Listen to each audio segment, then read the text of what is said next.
പിതാവിനും പുത്രനും പരിശുദ്ധാത്മാവിനും സ്തുതി. ആദ്യം മുതൽ തൻ്റെ കരുണയും മനോഗുണവും എന്നേക്കും ഉണ്ടായിരിക്കുമാറാകട്ടെ. ആമീൻ.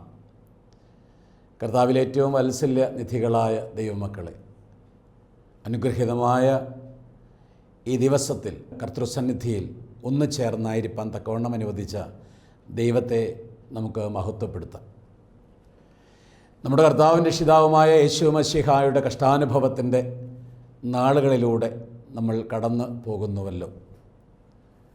പ്രിയമുള്ളവരെ, മാനവകുലത്തിൻ്റെ രക്ഷയ്ക്കു വേണ്ടി സ്വർഗം ചായിച്ച് ഇറങ്ങി വന്ന യേശു തമ്പുരാൻ എൻ്റെയും നിങ്ങളുടെയും രക്ഷയ്ക്കു വേണ്ടി കാൽവരിയിൽ മരിച്ചു. അവസാനത്തെ തുള്ളി രക്തം വരെ ഊറ്റിത്തന്ന് കാൽവരിയിൽ ദാഹജലത്തിനു വേണ്ടി ദാഹിച്ച് തന്നെ ഉപദ്രവിക്കുന്നവർക്ക് വേണ്ടി പ്രാർത്ഥിച്ച് പിതാവിനോട് ക്ഷമിക്കണമെന്ന് അപേക്ഷിച്ച് പ്രാണൻ വെച്ച് കടന്നുപോയി. അതിൻ്റെ സ്മരണ ഈ നാളുകളിൽ നമ്മൾ പ്രാർത്ഥനയോടെ അനുതാപത്തോടെ ആ സ്മരണയെ പുതുക്കുന്ന ഈ ദിവസങ്ങൾ നമ്മുടെ ജീവിതത്തിൽ ദൈവകൃപ ലഭിക്കേണ്ടതിലേക്കും ദൈവിക അനുഗ്രഹങ്ങൾ പ്രാപിക്കേണ്ടതിലേക്കും സത്യാനുതാപത്തിൻ്റെ വഴിയിലൂടെ ചേർന്ന് ആയിരിക്കാൻ നമുക്ക് പ്രാർത്ഥനയോടെ കർത്തൃസന്നിധിയിൽ ചേർന്നിരിക്കാം. ലോകം ചരിത്രം കണ്ട നീതിനിഷേധം, അതുവരെയും ലോകത്തിന് പരിചിതമില്ലാത്ത വിധത്തിലുള്ളതായ നീതിനിഷേധമാണ് യേശുവിൻ്റെ കാര്യത്തിൽ ആ നാടുകളിൽ സംഭവിച്ചത്. സ്വർഗം ചായച്ചിറങ്ങി വന്ന യേശുവിൻ്റെ വരവിൻ്റെ ഉദ്ദേശമെന്തെന്ന് പോലും മനസ്സിലാകാതിരുന്ന അന്നത്തെ യഹൂദ സമൂഹം, യേശു ക്രിസ്തുവിൻ്റെ പിന്നാലെ കൂടുന്ന ജനത്തിൻ്റെ പെരുപ്പം കണ്ട് ഭയപ്പെട്ടു പോയ യഹൂദ സമൂഹം, തങ്ങളുടെ രാജസിംഹാസനങ്ങൾക്ക് ഇളക്കം തട്ടുന്ന വിധത്തിൽ പ്രവർത്തിക്കുമോ എന്ന് ഭയപ്പെട്ടു പോയ യഹൂദ സമൂഹം യേശുവിനെ തങ്ങളിൽ നിന്നൊഴിവാക്കുവാൻ, തങ്ങളിൽ നിന്ന് എടുത്തു ദൂരെ കളയുവാൻ, കൊന്നുകളഞ്ഞിട്ടാണെങ്കിലും യേശുവിനെ തങ്ങളുടെ ഇഷ്ടത്തിൽ നിന്ന് പുറത്തു കളയുവാനായിട്ട് പദ്ധതി ആലോചിച്ചു. ശുദ്ധമുള്ള മത്തായി ശ്ലീഹായുടെ പുസ്തകം 26-ാം അധ്യായം 4-ാം വാക്യത്തിൽ നീതിനിഷേധത്തിൻ്റെ ആദ്യ പടി കാണുകയാണ്. അവിടെ ഇങ്ങനെ പറയുന്നു: യേശുവിനെ വഞ്ചനയാൽ പിടിച്ചു കൊല നടത്തേണ്ടതിന് അവർ ആലോചിച്ചു. ഉപായത്താൽ, നേരിൻ്റെ വഴിയിലൂടെ അല്ലാതെ യേശുവിനെ പിടിച്ച് കൊല ചെയ്ത് കളയുവാനായിട്ട് അവർ തീരുമാനമെടുത്തുവെന്ന്. പ്രിയമുള്ളവരെ, യേശുവിൻ്റെ കാര്യത്തിൽ അങ്ങനെ അവർ തീരുമാനമെടുക്കാൻ കാരണം വാസ്തവമായി അവർ യേശുവിനെ ഭയപ്പെട്ടിരുന്നു. യേശുവിൻ്റെ വരവിൽ, യേശുവിൻ്റെ സംസാരത്തിൽ, യേശുവിൻ്റെ പ്രസംഗങ്ങളിൽ, യേശുവിൻ്റെ പഠിപ്പിക്കലുകളിൽ, യേശു നിൽക്കുന്ന സൗഖ്യത്തിൻ്റെ ഇടങ്ങളിലൂടെ അനേകർ ക്രിസ്തുവിലേക്ക് ആകർഷിക്കപ്പെടുന്നത് കണ്ടപ്പോൾ യഹൂദ സമൂഹം, അല്ലല്ല അവരെ ഭരിക്കുന്നവർ ഭയപ്പെട്ടു പോയി. നാളെ ഞങ്ങളായിരിക്കുന്ന സിംഹാസനത്തിലേക്ക് ഇരിപ്പാൻ ഇവൻ കടന്നു വരുമോ എന്ന് ഭയപ്പെട്ടു. യേശുവിൻ്റെ ജനനത്തോട് ബന്ധപ്പെട്ടൊരു ചോദ്യം അവർ അങ്ങനെ കേട്ടതാണ്: യഹൂദന്മാരുടെ രാജാവായി പിറന്നവൻ എവിടെയെന്ന്. പ്രവാചകന്മാരോട്, അല്ലെങ്കിൽ ആ കാലഘട്ടത്ത് രാജകൊട്ടാരങ്ങളുണ്ടായിരുന്ന ആ വിദ്വാൻമാരോട് ചോദിച്ചറിഞ്ഞപ്പോഴും പ്രവാചകന്മാർ പറഞ്ഞിട്ടുണ്ട് യേശുവിനെ കുറിച്ചെന്നറിഞ്ഞപ്പോൾ 2 വയസ്സിൽ താഴെ പ്രായമുള്ള എല്ലാ പുരുഷ പ്രജകളെയും കൊന്നുകളയുവാൻ അന്ന് തന്നെ ആലോചന വെച്ച് നടപ്പിലാക്കിയ യഹൂദ സമൂഹം. എന്നാൽ കർത്താവ് യേശു തമ്പുരാൻ അതിൽപ്പെടാതെ കണ്ട് മരുഭൂമിയിലൂടെ മിസ്രൈമിലേക്ക് ഓടപ്പെട്ട് മടങ്ങി വന്ന് നസ്രത്തിലൂടെ വന്ന് തൻ്റെ വേലയാരംഭിക്കുമ്പോൾ പിന്നീട് അവർക്ക് മനസ്സിലാവുകയാണ് അവൻ വീണ്ടും തങ്ങളുടെ രാജസിംഹാസനങ്ങൾക്കെതിരെ കടന്നു വരുന്നുവോ എന്ന്. അതുകൊണ്ട് തന്നെയാണ് യേശുവിനെ കൊന്ന് തള്ളുവാൻ തക്കവണ്ണം യഹൂദന്മാരുടെ നേതാക്കന്മാർ തീരുമാനിക്കുന്നത്, അവിടെ മഹാപുരോഹിതന്മാർ തീരുമാനിക്കുന്നത്, സന്നിധി സംഘം തീരുമാനിക്കുന്നത്. പക്ഷേ ഒരു തീരുമാനമുണ്ടായി. ന്യായാധിപൻ്റെ മുമ്പിൽ ഹാജരാക്കുന്നതിന് മുൻപ് ന്യായാധിപൻ കുറ്റം കണ്ടുപിടിക്കുന്നതിന് മുൻപ്, ന്യായാധിപൻ ശിക്ഷ വിധിക്കുന്നതിന് മുമ്പ് ഇവനെ കൊന്നുകളയുവാൻ, യേശുവിനെ കൊന്നുകളയുവാൻ തന്നെ ഇവർ പദ്ധതി ഇടുകയാണ്. അതിൻ്റെ 4-ാം വാക്യത്തിൽ അങ്ങനെ പറഞ്ഞു, യേശുവിനെ ഉപായത്തിൽ പിടിച്ച് കൊല്ലുവാനായിട്ട് അവർ ആലോചിച്ചു. അതിൻ്റെ 59-ാമത്തെ വാക്യത്തിലേക്ക് വരുമ്പോൾ വളരെ വ്യക്തമായി ഇങ്ങനെ രേഖപ്പെടുത്തി വയ്ക്കുകയാണ്, പ്രധാനാചാര്യന്മാരും കാശിഷ്യന്മാരും പുരുഷാരം മുഴുവനും യേശുവിനെ കൊല്ലുവാനായി സാക്ഷികളെ അന്വേഷിച്ചു. യേശുവിനെ കൊല്ലുവാൻ തന്നെ ഒരു തീരുമാനമെടുത്തു. നീതി നിഷേധം, അതിനുവേണ്ടി പറ്റിയ സാക്ഷികളെ കണ്ടുപിടിക്കാൻ അവർ ഇറങ്ങിപ്പുറപ്പെടുകയാണ്. സാക്ഷികൾ വേണം, കൃത്യമായ സാക്ഷികൾ ഉണ്ടായാൽ അവർക്കതിനെ കൊല്ലുവാനുള്ള ആ ന്യായം വിധിച്ച് കിട്ടുവാനുള്ളതായ ഒരു തീർപ്പുണ്ടാകും. അതുകൊണ്ട് അവർ സാക്ഷികളെ അന്വേഷിക്കണം. പക്ഷേ യഥാർത്ഥത്തിൽ സാക്ഷികളെ കണ്ടെത്തുവാനായിട്ട് അവർക്ക് സാധിച്ചില്ല. യഥാർത്ഥത്തിലുള്ള സാക്ഷികളെ കണ്ടെത്തുവാനായിട്ട് അവർക്ക് സാധിച്ചില്ല. അങ്ങനെയെങ്കിൽ കള്ളസാക്ഷികളെ കൊണ്ടുവരുവാൻ പറ്റുമോ എന്ന് അവരാലോചന വെച്ചു. കള്ളസാക്ഷികൾ ഒന്ന് സാക്ഷ്യം പറയുവാനൊരു സാഹചര്യം ഉണ്ടാകുമോ എന്ന് അറിയുവാനായിട്ട് അവരാലോചിച്ചു. 26:60 പറയുന്നു, കള്ളസാക്ഷികൾ അനേകർ വന്നു.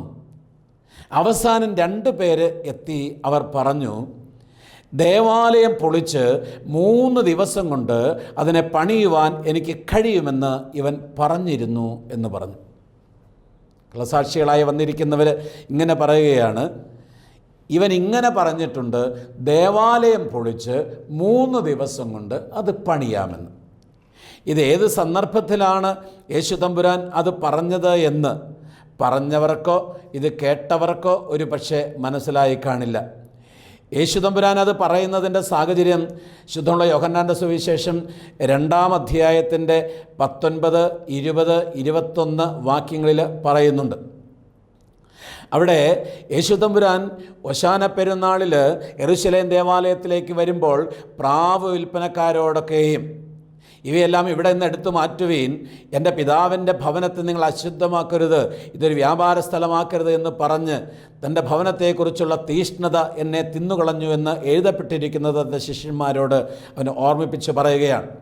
ശിഷ്യന്മാരത് ഓർത്തിട്ട് ഈ വിഷയത്തോട് ബന്ധപ്പെട്ട് അതിൻ്റെ 19-ാമത്തെ വാക്യത്തിൽ ദേവാലയത്തിൻ്റെ സന്നിധിയിൽ നിന്നുകൊണ്ട് യേശു ഉത്തരമായി പറഞ്ഞൊരു സംഗതിയാണ്, ഈ ആലയം നിങ്ങൾ പൊളിക്കുവീൻ, 3 ദിവസം കൊണ്ട് ഞാൻ അതിനെ പുനരുദ്ധരിക്കും എന്ന് പറഞ്ഞു.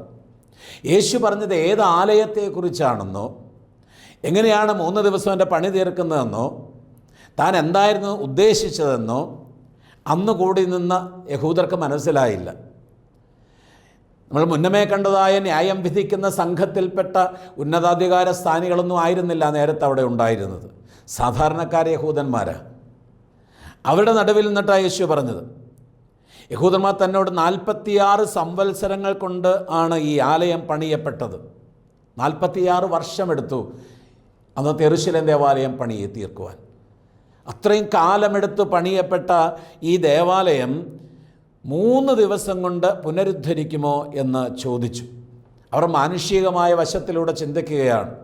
വളരെ മനോഹരമായി കല്ലുകൊണ്ട് പണിയപ്പെട്ട കൊത്തുപണികളാൽ നിർമ്മിതമായിരിക്കുന്ന ആ മനോഹരമായ ആലയം അത് തകർത്ത് കളഞ്ഞിട്ട് വേഗത്തിൽ 3 ദിവസം കൊണ്ട് പണിയുമെന്ന് യേശു പറഞ്ഞത് എന്നവർ തെറ്റിദ്ധരിച്ചിട്ട് വ്യക്തമായി യേശുവിനോട് തന്നെ ചോദിച്ചു.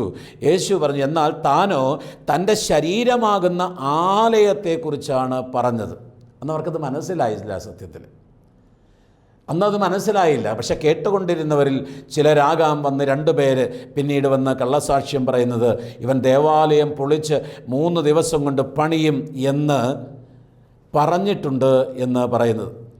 അപ്പോൾ 3 ദിവസം കൊണ്ട് ദേവാലയം പൊളിച്ചു പണിയുവാനായിട്ട് നിസ്സാരക്കാരനായിരിക്കുന്നത് പറ്റുന്നില്ല.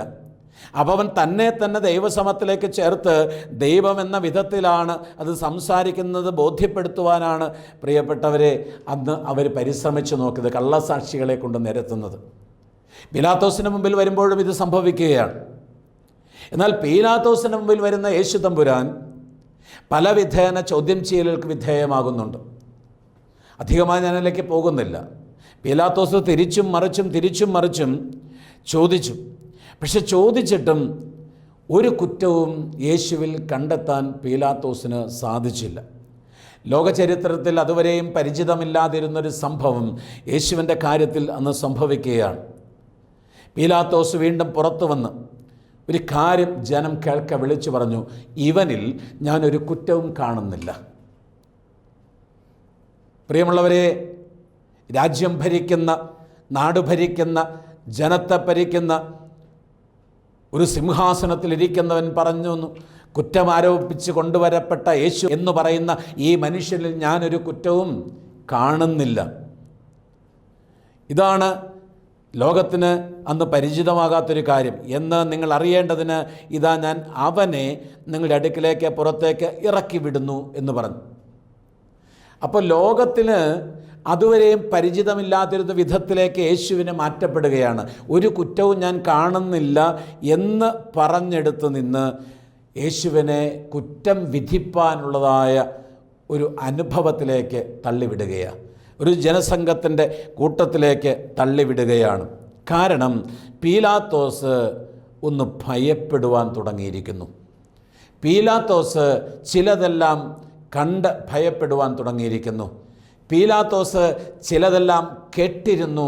അതുകൊണ്ട് തന്നെ ഒരു ഭയം പീലാത്തോസിനെ ഭരിച്ചിരുന്നു. ചില ചോദ്യങ്ങൾക്ക് യേശു തമ്പുരാൻ പറഞ്ഞ ഉത്തരങ്ങൾ പീലാത്തോസിനെ ശക്തമായി ഭയപ്പെടുത്തിയിരുന്നു. ഒരു സന്ദർഭത്തിൽ പീലാത്തോസ് യേശുവിനോട് പറയുന്നുണ്ട്, നിന്നെ കുറ്റം വിധിപ്പാനും നിന്നെ വിട്ടയപ്പാനും എനിക്ക് അധികാരമുണ്ട് എന്ന് നീ അറിയുന്നില്ലയോ? യേശു സൗമ്യമായി പീലാത്തോസിനോട് ചോദിച്ചു, മുകളിൽ നിന്ന് നിനക്ക് ഈ അധികാരം ലഭിച്ചിരുന്നില്ല എങ്കിൽ എൻ്റെ മേൽ നിനക്കൊരധികാരവും ഉണ്ടാകുമായിരുന്നില്ല. കാരണം ഏതൊരു മനുഷ്യനും അധികാരം ലഭിക്കുന്നത് മുകളിൽ നിന്നാണ്, ദൈവത്തിൻ്റെ സന്നിധിയിൽ നിന്നാണ്, സ്വർഗാനുഭവത്തിൽ നിന്നാണ്. സ്വർഗം അനുവദിക്കുന്നില്ലെങ്കിൽ ഒരുവനും ആരെയും ഭരിക്കാൻ അനുവാദം കിട്ടത്തില്ല. സ്വർഗം അനുവദിക്കണം, പിതാവാം ദൈവത്തിൻ്റെ അനുവാദമുണ്ടാകണം, എങ്കിൽ മാത്രമാണ് അതിനൊരു സാഹചര്യമൊരുക്കുള്ളൂ. യേശു തമ്പുരാൻ ഇത് പീലാത്തോസിൻ്റെ മുഖത്ത് നോക്കി ഇത് പറയുമ്പോൾ പീലാത്തോസിൻ്റെ ഉത്തരം മുട്ടിപ്പോകും നമുക്ക് കാണുവാനായിട്ട് സാധിക്കും. 5-ാമത്തെ വാക്യത്തിലേക്ക് വരുമ്പോൾ ഇങ്ങനെ പറയുന്നു, മുൾക്കിരീടവും രക്താംബരവും ധരിച്ച് യേശു പുറത്തേക്ക് വന്നു. പീലാത്തോസ് അവരോട്, ഇതാ ആ മനുഷ്യൻ എന്ന് പറഞ്ഞു. ഏത്? നിങ്ങൾ കുറ്റം ആരോപിച്ചു കൊണ്ടുവന്നിരുന്ന മനുഷ്യൻ ഇതാ.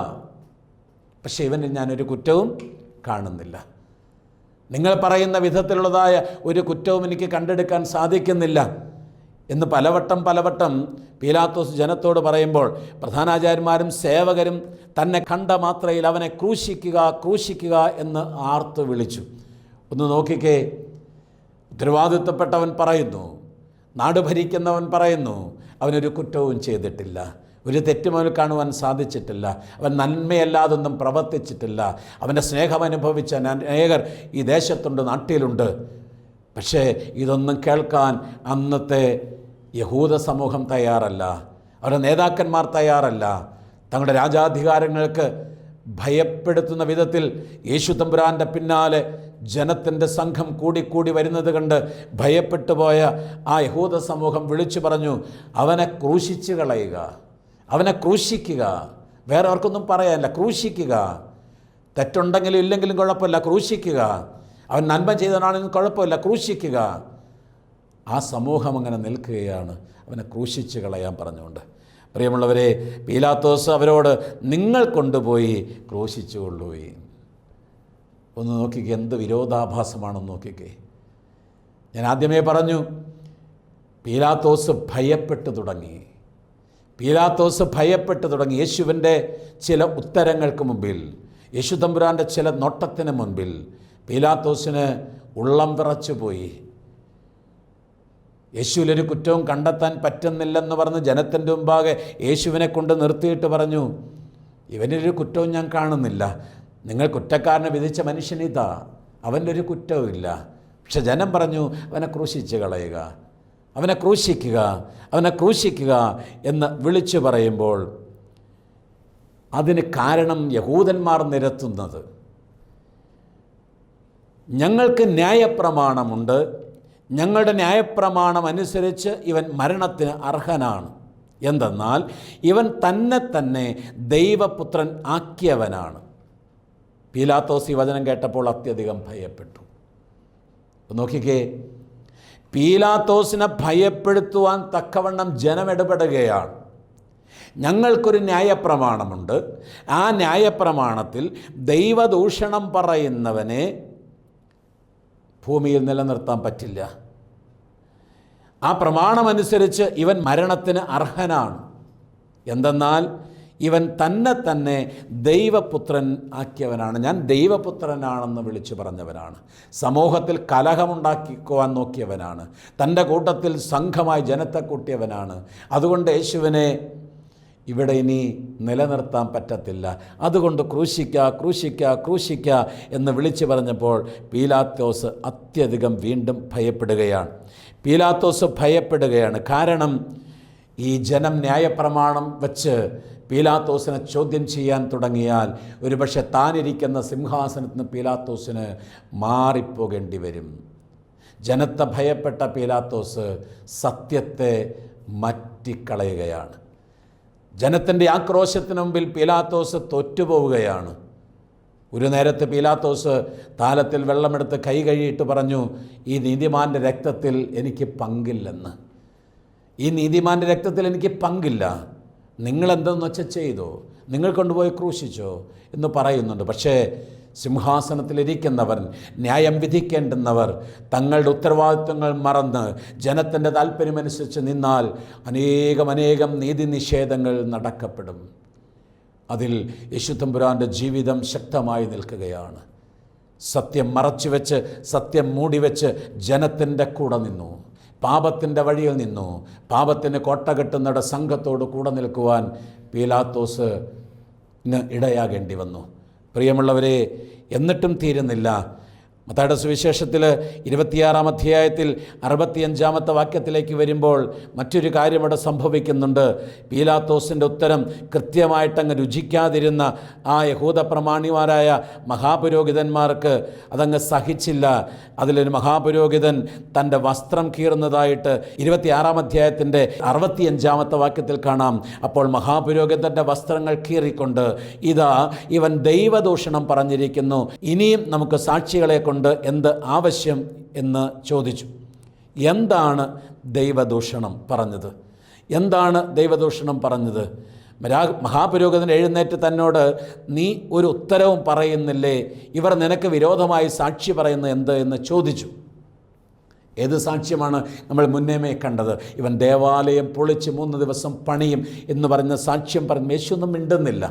കാരണം യേശു പറഞ്ഞ സംഗതി അല്ല അവർ പറഞ്ഞുകൊണ്ട് വരുന്നത്. അപ്പോൾ യേശു മിണ്ടാതിരിക്കുമ്പോൾ, അവനെ മൗനമായിരിക്കുന്നത് കണ്ടപ്പോൾ അവർ യേശുവിനോട് ചോദിക്കുകയാണ്, നീ എന്താണെന്നും മിണ്ടാതിരിക്കുന്നത്, നിനക്കെതിരെ പറയുന്നത് കണ്ടില്ല. യേശുവോ മൗനമായിരുന്നു. മഹാപുരോഹിതൻ പിന്നെയും തന്നോട്, നീ ദൈവത്തിൻ്റെ പുത്രനായ മശിഹ ആകുന്നുവോ എന്ന് നീ ഞങ്ങളോട് പറയണം എന്ന് ജീവനുള്ള ദൈവത്തെ കൊണ്ട് ആണയിട്ട് നിന്നോട് പറയുന്നു എന്ന് പറഞ്ഞു. യേശു അവനോട്, നീ തന്നെ പറഞ്ഞല്ലോ, ഇനിമേൽ മനുഷ്യപുത്രൻ ദൈവത്തിൻ്റെ വലതുഭാഗത്ത് ഇരിക്കുന്നതും വാനമേഘങ്ങളിൽ അവൻ വരുന്നതും നിങ്ങൾ കാണും എന്ന് സത്യമായി ഞാൻ പറയുന്നു എന്ന് പറഞ്ഞു. അതുവരെയും ഇങ്ങനെയൊരു വചനം കർത്താവ് പറഞ്ഞില്ല. പീലാത്തോസിനോട് ചോദിച്ച് ഉത്തരം പറഞ്ഞു. ചില നേരങ്ങളിൽ മൗനമായി നിന്നു. ചില നോട്ടങ്ങൾ മാത്രം പീലാത്തോസിൻ്റെ നേരെയും ജനത്തിൻ്റെ നേരെയും നോക്കി. പക്ഷേ ഇവിടെ ദൈവത്തിൻ്റെ പുത്രനാണോ എന്നുള്ള ചോദ്യത്തിന് മുമ്പാകെ ജനം കേൾക്കെ യേശു തമ്പുരാൻ വളരെ വ്യക്തമായി അവരോട് പറഞ്ഞു, നീ പറഞ്ഞത് തന്നെ ശരിയാണ്, നീ തന്നെ പറഞ്ഞല്ലോ, ഇനിമേൽ ദൈവശക്തിയുടെ വലതുഭാഗത്ത് മനുഷ്യപുത്രൻ ഇരിക്കുന്നതും വാനമേഘങ്ങളിൽ അവൻ വരുന്നതും നിങ്ങൾ കാണും എന്ന് സത്യമായി ഞാൻ പറയുന്നു എന്ന് പറഞ്ഞു. അപ്പോഴാണ് മഹാപുരോഹിതൻ തൻ്റെ വസ്ത്രം കീറുന്നത്. വസ്ത്രം കീറുന്നത് അനുഗ്രഹകരമല്ല, അത് ശുഭകരമല്ല. ലേവ്യാപുസ്തകത്തിൽ വളരെ വ്യക്തമായി അത് രേഖപ്പെടുത്തി വയ്ക്കുകയാണ്. അതിൻ്റെ 10-ാം അധ്യായത്തിൻ്റെ 6-ാമത്തെ വാക്യത്തിൽ വളരെ വ്യക്തമായി പ്രകാരം പറയുന്നുണ്ട്, പിന്നെ മോശ അഹരോനോടും അവൻ്റെ പുത്രന്മാരായ എലയാസറുടെ ഈഥന്മാരോടും, നിങ്ങൾ മരിക്കാതെയും സർവ്വസഭയുടെയും മേൽ കോപം വരാതെയും ഇരിപ്പാൻ നിങ്ങളുടെ തലമുടി പിച്ചിപ്പറിക്കരുത്, നിങ്ങളുടെ വസ്ത്രം കീറുകയും അരുത്. ഇട്ടിരിക്കുന്ന വസ്ത്രം വലിച്ചു കീറുന്ന ഒരു അനുഭവം നിനക്ക് സംഭവിക്കേണ്ടി വന്നാൽ നീ മരിച്ചു പോകും എന്നവിടെ രേഖപ്പെടുത്തി വയ്ക്കുക. വിളിക്കുകയാണ്. ഇട്ടിരിക്കുന്ന വസ്ത്രം പിടിച്ചു വലിച്ച് കീറിയെടുക്കേണ്ട ഭ്രാന്തന്മാരെ പോലെ തലമുടി പിടിച്ച് പിച്ചിപ്പറിക്കേണ്ടി വരുന്നൊരു സാഹചര്യം നിൻ്റെ ജീവിതത്തിൽ ഉണ്ടാകുന്നുവെങ്കിൽ നിനക്കത് നന്മയല്ല, അത് ദോഷമാണ് എന്ന് പറയുന്ന വിധത്തിലേക്ക് ലേവ്യയുടെ പുസ്തകത്തിൽ വളരെ വ്യക്തമായി രേഖപ്പെടുത്തുന്നതിൻ്റെ ആ ഒരു സംഭവമാണ് മത്തായിയുടെ സുവിശേഷം 26-ാം അധ്യായത്തിലൂടെ നമ്മൾ കാണുന്നത്. മഹാപുരോഹിതൻ യേശു തമ്പുരാൻ പറയുന്നതായ ഉത്തരം കേട്ട് സഹിക്കവയ്യാതെ തൻ്റെ വസ്ത്രം വലിച്ച് കീറുന്നത് ആ വിധത്തിലേക്കാണ്. അതുകൊണ്ട് പ്രിയമുള്ളവരെ, അത് ജനത്തിന് സഹിക്കാൻ വയ്യാത്ത വിധത്തിലുള്ളതായ അല്ലെങ്കിൽ ജനത്തിനെ ഭയപ്പെടുത്തുന്ന വിധത്തിലേക്കൊന്ന് സംഭവം ഉണ്ടാകുമ്പോഴാണ് അപ്രകാരം സംഭവിക്കുന്നത്. അതുകൊണ്ട് ആ മഹാപുരോഹിതൻ വസ്ത്രം കീറി തൻ്റെ പ്രതിഷേധം ജനം കാണുക രേഖപ്പെടുത്തി നിർത്തുകയാണ്. യേശു ഞാൻ തന്നെ ദൈവം, ഞാൻ തന്നെ ദൈവപുത്രൻ, മനുഷ്യപുത്രൻ മഹാശക്തിയോടുകൂടെ എഴുന്നള്ളി വരുന്നതിനെക്കുറിച്ച് ജനം കേൾക്കെ വിളിച്ചു പറഞ്ഞപ്പോൾ ലഭ്യനായിപ്പോയ കോപം കൊണ്ട് വിറച്ചവനായ മഹാപുരോഹിതൻ തൻ്റെ വസ്ത്രം കീറുന്നതായിട്ട് നമുക്ക് കാണുവാനായിട്ട് സാധിക്കും. പ്രിയമുള്ളവരെ, എന്നിരുന്നാൽ തന്നെയും യോഹന്നാൻ്റെ സുവിശേഷം 19-ാം അധ്യായത്തിൻ്റെ 16-ാമത്തെ വാക്യത്തിലേക്ക് വരുമ്പോൾ ഒരു കുറ്റവും കാണുന്നില്ല എന്ന് പറയപ്പെട്ടവനായ യേശു തമ്പുരാനെ വിധിപ്പാൻ തക്കവണ്ണം, യേശു തമ്പുരാനെ ന്യായം വിധിപ്പാൻ തക്കവണ്ണം, യേശു തമ്പുരാനെ കൊന്നുകളവാൻ തക്കവണ്ണം ജനത്തെ ഏൽപ്പിക്കുന്ന വിധത്തിലേക്ക് കാര്യങ്ങൾ മാറി മറഞ്ഞു. 15-ാം അധ്യായത്തിൽ അവരോ ഇവനെ എടുത്തു കളയുക, ഇവനെ ക്രൂശിക്കുക എന്ന് ആർത്ത് അട്ടഹസിക്കുമ്പോൾ പീലാത്തോസ് അവരോട് നിങ്ങളുടെ രാജാവിനെ ഞാൻ ക്രൂശിക്കണമോ എന്ന് ചോദിച്ചു. നിങ്ങളുടെ രാജാവായിരിക്കുന്നവനെ ഞാൻ ക്രൂശിക്കണമോ? ഇവർ പറഞ്ഞു, കൈസറല്ലാതെ ഞങ്ങൾക്ക് രാജാവില്ല, കൈസറാണ് ഞങ്ങളുടെ രാജാവ്, റോമൻ കൈസറല്ലാതെ ഞങ്ങൾക്ക് രാജാവില്ല എന്ന് പ്രധാനാചാര്യന്മാർ പറഞ്ഞു. അപ്പോൾ തന്നെ ക്രൂശിക്കുവാനായി അയാൾ അവർക്ക് ഏൽപ്പിച്ചു കൊടുത്തു. അപ്പോൾ തന്നെ ഞങ്ങളുടെ രാജാവ് കൈസറാണ്, അവനല്ലാതെ ഞങ്ങൾക്ക് രാജാവില്ല എന്ന് പറഞ്ഞ് കേട്ടാറ് പിന്നെ കാലം നോക്കി നിൽക്കാൻ സമ്മതിക്കാതെ പീലാത്തോസ് അനുവാദം കൊടുത്തു. യേശുവിനെ ക്രൂശിക്കുവാനായിട്ട് ജനത്തിൻ്റെ നടുവിലേക്ക് ഇറക്കി വിട്ടു. അക്കാലം അത്രയും കണ്ട ലോകത്തിലെ ഏറ്റവും വലിയ നീതി നിഷേധം യേശുക്രിസ്തുവിൻ്റെ കാര്യത്തിൽ സംഭവിക്കുമ്പോൾ ആ നീതി നിഷേധങ്ങളെ ഏറ്റുവാങ്ങേണ്ടി വന്നത് എനിക്കും നിങ്ങൾക്കും വേണ്ടിയാകുന്നു എന്ന് പൂർണ്ണമായി വിശ്വസിക്കാം. എനിക്ക് വേണ്ടിയാണ് ന്യായം വിധിക്കപ്പെട്ടതെന്നും എനിക്ക് വേണ്ടിയാണ് യേശു തമ്പുരാൻ ക്രൂശിൽ ചുമക്കേണ്ടി വന്നതെന്നും എനിക്ക് വേണ്ടിയാണ് ക്രൂശിൽ കയറേണ്ടി വന്നതെന്നും എനിക്ക് വേണ്ടിയാണ് ക്രൂശിൽ മരിക്കേണ്ടി വന്നതെന്നും എനിക്ക് വേണ്ടിയാണ് അടക്കപ്പെട്ടതെന്നും എനിക്ക് വേണ്ടിയാണ് ഉയർത്തെഴുന്നേറ്റതെന്നും എനിക്ക് വേണ്ടിയാണ് സ്വർഗാരോഹണം ചെയ്തതെന്നും എനിക്ക് ഭവനമൊരുക്കാനാണ് കർത്താവ് പോയിരിക്കുന്നതെന്നും നമുക്ക് വിശ്വസിക്കാം. അവൻ ഭവനമൊരുക്കിയാൽ അവൻ ഇരിക്കുന്നിടത്ത് തന്നെ നമ്മെ ഇരുത്തേണ്ടതിന് വീണ്ടും വന്ന് നമ്മെ ചേർക്കുമെന്ന് വാഗ്ദത്തം ചെയ്തിരിക്കുന്ന വാഗ്ദത്തത്തിൽ വിശ്വസിച്ച് നമുക്ക് കർത്താവിൻ്റെ കൃപയ്ക്ക് കീഴിൽ താണിരിക്കാം. ഈ കഷ്ടാനുഭവത്തിൻ്റെ നാളുകളിൽ സത്യമായ അനുതാപത്തോടെ ജീവിത വിശുദ്ധിയോടെ കർത്താവിൻ്റെ രക്ഷാകരമായ കഷ്ടാനുഭവത്തിൽ പങ്കാളികളാകുവാൻ നമുക്കെല്ലാവർക്കും സാധിക്കട്ടെ എന്ന് ഓർമ്മപ്പെടുത്തി സന്തോഷകരമായ ഉത്ഥാന പെരുന്നാളിൻ്റെ സന്തോഷം അനുഭവിപ്പാൻ നമുക്കെല്ലാവർക്കും സാധിക്കട്ടെ എന്ന് ഓർമ്മപ്പെടുത്തി എൻ്റെ വാക്കുകൾ നിർത്തുന്നു. ദൈവമായ കർത്താവ് നമ്മെ എല്ലാവരെയും സമർത്ഥമായി അനുഗ്രഹിക്കുമാറാകട്ടെ. ആമീൻ.